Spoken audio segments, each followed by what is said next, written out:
Yeah. Oh my God, what a pain in the ass. Yeah. But it's amazing how all this is spoken.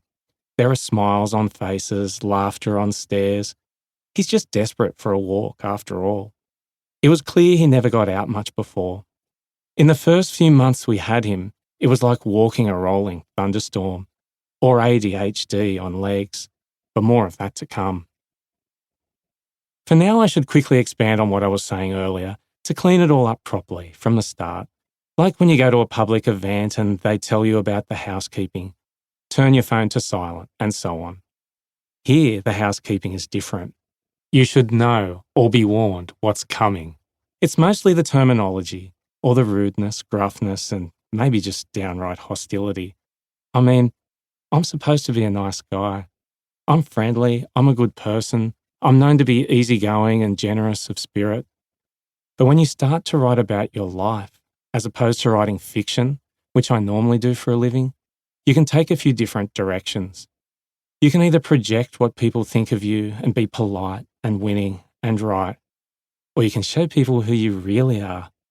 Impatient, annoyed, foul-mouthed, sometimes cruel, in constant battle to be your better self, but never quite getting close, especially while being trodden on by a big white dog in the hallway. Case in point, the group home. Is it insensitive to call the dog rescue centre or pound a group home? Is it callous towards or unfeeling of people who've been in that situation or might be in it even as we speak? Is there a chance I don't care at all? I'll leave that for you to judge. What I will say is that I haven't necessarily been the model citizen people think I am or should be, especially in terms of my dogs. I've done some pretty unconscionable things. There have been murders, for example, and cover-ups. I promise I can explain. There have been street fights, park fights, an array of more casual beatdowns, and vandalism, mostly at home. There's also been a lot of swearing, cursing, and blasphemy. There's been name-calling, shaming, shit-talking, erupting, grudge-making, and holding. The lot. The police were called once because one of our neighbours thought a dead body was being hauled single-handedly through our backyard by Mika at 2 o'clock in the morning. We've had dogs getting their stomachs pumped. I've been knocked out cold in the grass. I've tackled a tall, goddamn supermodel of a dog somewhere in the dark of night, calling him every name you can think of. I've lied. I've cheated. I've lashed out. I've barked. But also, and this might be my one saving grace, for whatever reason, I've loved. We're entering my life as a dog. Which brings us back to Frosty, or the Frost, or just plain Frost. We're constant shorteners, lengtheners, and nicknamers at our place, and Frosty is no exception.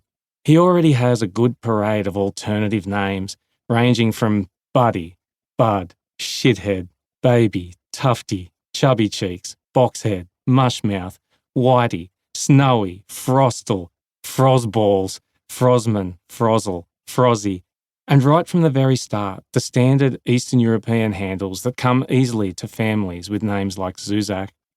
Things like Frostushko, Frostush, Frostolush, Frosthund, and so on. Either way, whatever the combination of names on any given day, Frosty's the last piece of the puzzle, the trigger to get things written. To put that into some kind of perspective, people have been telling me I should write about my dogs for the better part of a decade. As someone who normally blends into the background when out in public or isn't noticed at all, I've been recognised many times because of those hounds, those lumps of fur and panting. They've been such a big part of my life.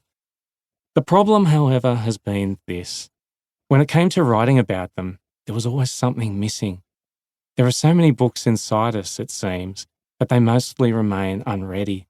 They're dormant, untold mountains, volcanoes without a top. There are plenty of fires within the place, just not the one to set it all off. In the case of my life with these animals, it's only now I've found the way. What I needed was the third dog in, a conduit back to the past. For this book, I thank the Frost. His predecessors were Reuben and Archer.